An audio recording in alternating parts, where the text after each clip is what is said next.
Ẹ kú dédé àsìkò yìí ní gbogbo ibi tí ẹ ti ń gbọ́ mi nílé lóko tàbí lẹ́yìn odi. Ẹ jẹ́ kí a gbàdúrà. Bàbá ayérayé nínú àwọn ọ̀run, a ṣe yín lọ́ba fún àánú ńlá tí a rí gbà. A dúpẹ́ nítorí pé ẹ tún jẹ́ ká rí ọjọ́ ìsinmi èyí tí ó kẹ́yìn nínú oṣù karùn-ún, oṣù oore ọ̀fẹ́. Gbogbo ìyìn àti ọlá ni fún orúkọ yín fún àánú ńlá yìí o. A dúpẹ́ lọ́wọ́ yín fún àwọn ọ̀rọ̀ tẹ́ fi ń bọ́ wa ní gbogbo ìgbà. Ọ̀rọ̀ tẹ́ ò gbọ́ lè ní Olúwa jẹ́ kó ṣe ayé àti ọkàn wa ní rere. Kó má ṣe lòdì sí wa ní ọjọ́ ìdájọ́ nítorí tí a gbàdúrà lórúkọ Jésù Kristi Olúwa wa. Àmín, àmín ní orúkọ Jésù. Ìwé ọ̀run ṣíṣí tí a ti ọwọ́ olùṣọ́ àgùntàn yín náà kó Adéjàre Adébóyè kọ. Ẹni ọjọ́ àìkú, ọjọ́ 26 oṣù karùn-ún. Àkòrí tí a ó gbé yẹ̀wò sọ wípé olùsẹ̀san ni. Olùsẹ̀san ni àwọn àkọ́sórí wa nínú ìwé Hébérù orí 11 ẹsẹ̀ ìkẹfà. Hébérù orí 11 ẹsẹ̀ ìkẹfà ṣùgbọ́n ní àìsí ìgbàgbọ́ kò ṣeé ṣe láti wu Ọlọ́run. Nítorí ẹni tó bá tọ Ọlọ́run wá kò lè ṣàìgbàgbọ́ pé ó ń bẹ o, àti pé ó ní olùsẹ̀san fún àwọn tí ó farabalẹ̀ wá. Nígbà tí a mú Bíbélì kíkà wá nínú ìwé Mátíù orí 10 ẹsẹ̀ 40 títí dé ẹsẹ̀ 42. Mátíù orí 10 ẹsẹ̀ 40 títí dé ẹsẹ̀ 42. Ẹni tí ó bá gbà yín gbọ́, ó gbà mí. Ẹni tí ó bá sì gbà mí, ó gba ẹni tí ó rán mi. Ẹni tí ó bá gba wòlíì ní orúkọ wòlíì yóò jèrè wòlíì. Ẹni tó bá sì gba olódodo ní orúkọ olódodo yóò jẹ èrè òdodo. Ẹnikẹ́ni tí ó bá fi kìkì ago omi tuntun fún ọ̀kan nínú àwọn onírẹ̀lẹ̀ wọ̀nyí mu nítorí orúkọ ọmọ ẹ̀yìn, lóòótọ́ ni mo wí fún yín, kì yóò pàdánù èrè rẹ̀. Wàyí ẹ tẹ́tí bẹ̀rẹ̀ jẹ́ láti gbọ́ ohun tí olùṣọ́ àgùntàn yín náà kó Adéjàre Adébóyè ní fún wa ní èní ọjọ́ àìkú. Ìbápàdé Pétérù pẹ̀lú Jésù láti létí odò adágún Jésárẹ́tì. Ó jẹ́ atọ́ka pé Ọlọ́run wá jẹ́ olùsẹ̀san tó sì ń so oore. Nínú ìwé Lúùkù orí 5 ẹsẹ̀ 1 dé 7, ó gba Olúwa láàyè láti lo ọkọ̀ rẹ̀ gẹ́gẹ́ bí àga ìwàásù. A sì fi ẹja púpọ̀ sẹ̀san fún un tó bẹ́ẹ̀ tí ọkọ̀ rẹ̀ bẹ̀rẹ̀ sí ní rì. Ó ní láti pe àwọn ẹlẹgbẹ́ rẹ̀ pé kí wọ́n wá ran òun lọ́wọ́ níbi àṣeyọrí rẹ̀. Ọ̀nà púpọ̀ ni a fi ń ṣiṣẹ́ tí yóò mú ẹ̀san Ọlọ́run wá. Ọ̀kan lára wọn ni jíjẹ́ alábàáṣiṣẹ́pọ̀ pẹ̀lú Ọlọ́run láti mú ìjọba Ọlọ́run tẹ̀síwájú. Èyí ni ohun tó ṣẹlẹ̀ nínú ọ̀rọ̀ Pọ́ọ̀lù.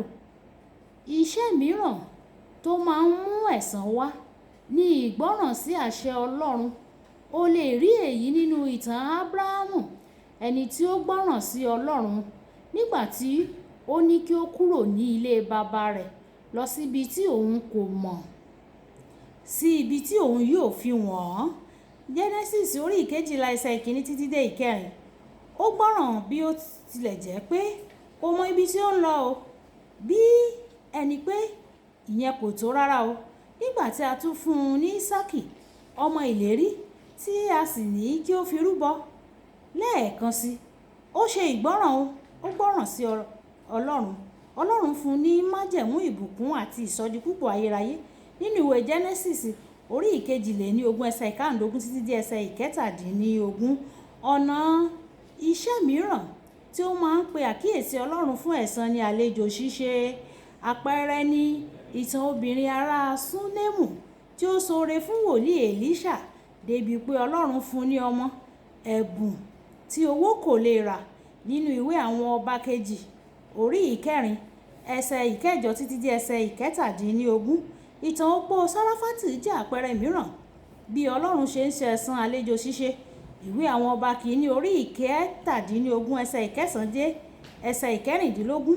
Ó fi oúnjẹ kan ṣoṣo tó ní sílé, èyí sì mú kí oúnjẹ púpọ̀ wà ní ilé rẹ̀ ní gbogbo àsìkò ìyàn. Bíbélì sọ nínú ìwé Hébérù orí 13 ẹsẹ̀ 2, ẹ má ṣe gbàgbé láti máa ṣe àlejò, nítorí pé nípa bẹ́ẹ̀ ni àwọn ẹlòmíràn ṣe àwọn áńgẹ́lì lálejò láìmọ̀. Ọlọ́run tún máa ń ṣẹ̀san fún àwọn tó bá gba ìwàláàyè rẹ̀ láàyè nínú ilé wọn.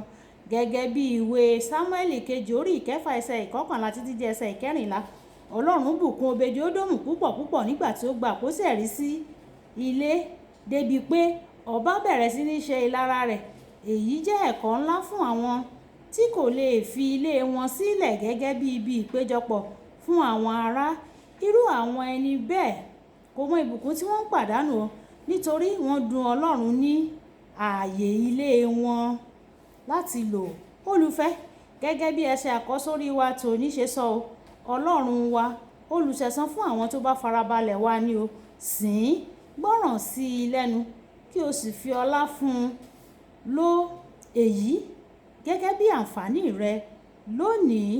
Kókó ìṣe: Ọlọ́run kì í fi ojú fo ohunkóhun tí o bá ṣe fún o. Yóò san án lẹ́san ní ìgbà gbogbo. Ẹ jẹ́ ká sọ pé bàbá mi, ẹ fún mi ní oore ọ̀fẹ́ o láti yọ̀ǹda ohun tí mo ní fún yín kí ẹ̀yin kí ẹ lè san mí ní ẹ̀san rere. Olúwa, ẹ fún mi ní oore ọ̀fẹ́ gẹ́gẹ́ bí Pétérù ti gba oore ọ̀fẹ́ láti yọ̀ǹda ọkọ̀ rẹ̀ fún yín. Ohun tí mo ní, ohun tí mo jẹ́, àkókò mi, ẹ fún mi ní oore ọ̀fẹ́ láti yọ̀ǹda rẹ̀ fún yín nítorí ẹ̀yin ni olùṣẹ̀san fún àwọn tó bá farabalẹ̀ wá yín.